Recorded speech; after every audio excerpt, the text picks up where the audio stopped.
ये कहानी है सुजानपुर गांव की। वो गांव तो बहुत सुंदर है, मतलब बहुत ही प्यारा गांव है। लेकिन तो रजित और सुनीता करीब रात के 10 बजे शहर से गांव जाने के लिए निकल जाते हैं। उस दिन अमावस्या की रात होती है और बहुत ही अंधेरा होता है हर जगह। वैसे ये काली सी बिल्ली उसकी गाड़ी के सामने आकर के उसको घूरने लगी। बहुत ही अजीब तरीके से घूर रही थी, मतलब घूरे ही जा रही थी। एक टक लगाए सुनीता पर हमला कर दिया उसके ऊपर आके।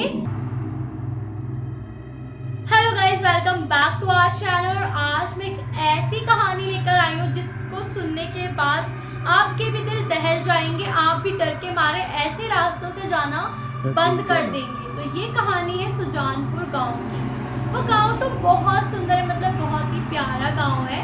लेकिन वो जो रास्ता है उस गांव तक के जाने का, उस पहाड़ी से होते हुए जाने का जो वो रास्ता है, वो इतना ज्यादा डरावना है कि मतलब अगर आप रात को उस रास्ते से गुजर रहे होंगे तो आप जिंदा उस गांव तक नहीं जा सकते हैं। तो ये कहानी है रजित और उसकी वाइफ सुनीता।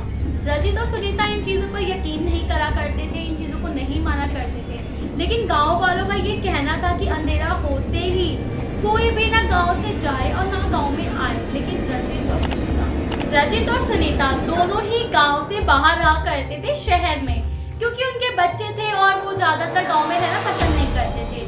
लेकिन जो रजित की जो फैमिली थी, उनके माता पिता थे, वो गांव में रहा करते थे। तो सुनीता कहती थी हम हर छुट्टियों में उनसे मिलने जाया करेंगे। तो रजित और सुनीता करीब रात के 10 बजे शहर से गाँव जाने के लिए निकल जाते हैं। उस दिन अमावस्या की रात होती है और बहुत ही अंधेरा होता है हर जगह। तो रजित और सुनीता कहते हैं ये सब मनगढ़ंत कहानियां हैं, तुम मत डरो। क्योंकि सुनीता डर रही होती है, क्योंकि एक औरत जो होती है थोड़ी इन चीजों पर यकीन करती है, लेकिन जो आदमी लोग होते हैं वो लोग नहीं करते। तो रजित ने बोला कि हमें पहुंचना है, तुम मत डरो। क्योंकि बहुत अजीब सी आवाजें आने लगी जंगल से अचानक से। तो सुनीता घबरा गई, बिल्कुल एकदम थम सी गई, सुन पड़ गई, कह रही बहुत अजीब सी आवाजें आ रही है। लेकिन रजित ने बोला कि तुम कार में चुपचाप बैठी रहो, ना बाहर देखो ना कहीं देखो, तुम आंखें बंद कर लो। तो सुनीता ने बोला ठीक है। तो रजित जैसे ही अपनी गाड़ी आगे बढ़ाता, वैसे ये काली सी बिल्ली उसकी गाड़ी के सामने आकर के उसको घूरने लगी। बहुत ही अजीब तरीके से घूर रही थी, मतलब घूरे ही जा रही थी। एक टक लगाए बिल्ली ने सुनीता पर हमला कर दिया, उसके ऊपर आके उसके कपड़े पे चढ़ गई पूरी। और फिर उसका रजित ने उसको हटाने की कोशिश करी तो वो बिल्ली उसको छोड़ ही नहीं रही थी, उसको नाखून मार दिए हर जगह। लेकिन आखिर में रजित ने उसको कस के खींचा और पीछे की तरफ फेंका। वैसे वो बिल्ली गुस्से में घूरते हुए सीधा एक पेड़ के पास गई और पेड़ के पीछे जाके छुप गई।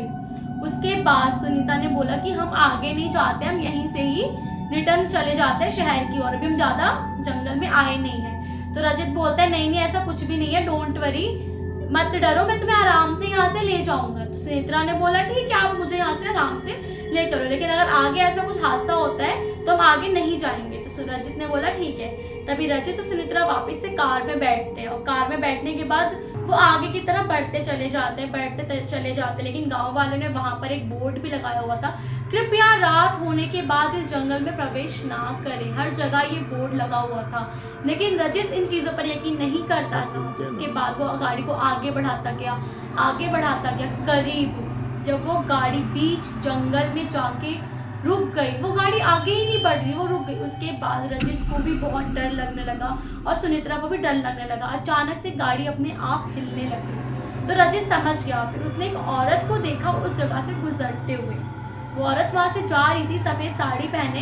तभी रजित ने बोला ये औरत जा रही है, इससे कुछ पूछ लेते हैं। सुनीता कहती है ऐसी जगहों पर इतनी रात को कोई औरत नहीं होगी, कोई चुड़ैल या कोई डायन होगी या कोई छलावा होगी। तो रजित ने बोला कि ऐसा कुछ नहीं हो सकता, ऐसी बात नहीं है, कोई हमारे नीचे ना कोई एनिमल वगैरह फंस गया होगा तो उस वजह से हिल रहा होगा, ऐसा कुछ भी नहीं हो सकता। ठीक है। तो वो औरत को, वो गाड़ी से उतर जाता है, वो औरत को बुलाता है। अचानक से वो औरत अजीब से एक, मतलब बहुत अजीब से काले बाल, लंबे लंबे नाखून और उसका फेस बिल्कुल ऐसे नीचे की ओर था। और उसको देखने के बाद रजित के होश उड़ गए। वो गाड़ी की तरफ भागा और उसने गाड़ी को अंदर से लॉक कर लिया जल्दी से।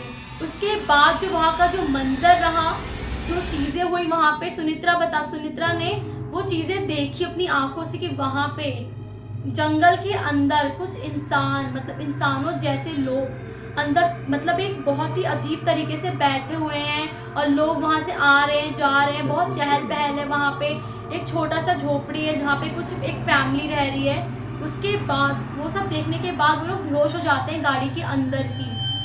उसके बाद जो होता है, अगले दिन जब रजित और सुनित्रा की आंखें खुलती हैं, गांव के कुछ लोग उनकी गाड़ी में देखते हैं तो वो पाते हैं कि रजित और सुनित्रा दोनों के दोनों बेहोश हो चुके हैं। उन दोनों को उठाते हैं और फिर रजित और सुनित्रा सारी बात बताते हैं जो रात में हुई थी।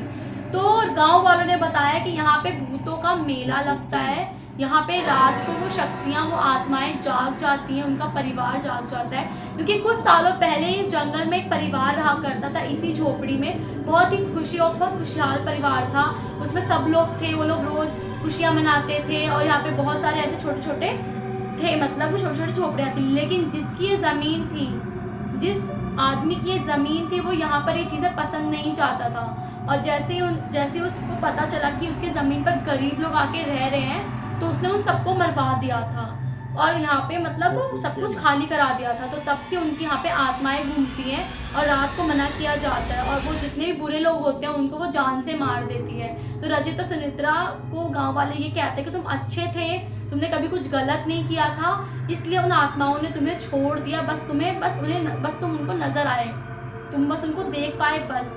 उसके बाद रजित और सुनित्रा को समझ में आया कि हाँ ये सच में होते हैं, हमें जो कहते हैं कि नहीं है, मतलब सोचते थे कि नहीं है, लेकिन जब आँख बीती हुई, जब हमारे पर बीती वो बात, तब हमें समझ में आई। उसके बाद से रजित और सुनित्रा ने कभी भी रात को ऐसे ट्रैवल नहीं किया गांव में। तो उसके बाद जब कभी भी उनको जाना रहा तो वो सुबह ही गए। तो यार ऐसी जगहों पर, ऐसे जंगलों में जो बहुत ही ज़्यादा पुराने जंगल होते हैं, खंडर्स होते हैं, घर होते हैं, वहाँ पे ऐसी कोई ना कोई चीज़ होती है जो वहाँ पे किसी को रहने नहीं देती। ऐसे ही नहीं, शहरों के इतने सारे घर खाली पड़े हैं और लोग वहाँ पे रहना नहीं चाहते क्योंकि वहाँ पे ऐसी घटनाएं हो रखी हैं। तो प्लीज़ आप लोग भी कमेंट करो कि आप ऐसी कोई जगह जानते हो जहाँ पे ऐसी आत्माएं, भूत प्रेत अभी भी मौजूद हैं या वहाँ पे रहते हैं। तो प्लीज़ प्लीज़ प्लीज़ मुझे कमेंट करके अपनी स्टोरी शेयर करो, मैं ज़रूर आपकी स्टोरी सुनाऊँगी। तो मिलते हैं नेक्स्ट वीडियो के साथ। वीडियो यहीं पे एंड होती है। प्लीज़ प्लीज़ प्लीज़ वीडियो को लाइक कर देना, चैनल को सब्सक्राइब कर देना। अगर वीडियो को एंड तक रुके हो तो प्लीज़ रेड हार्ट कमेंट कर देना। Okay bye.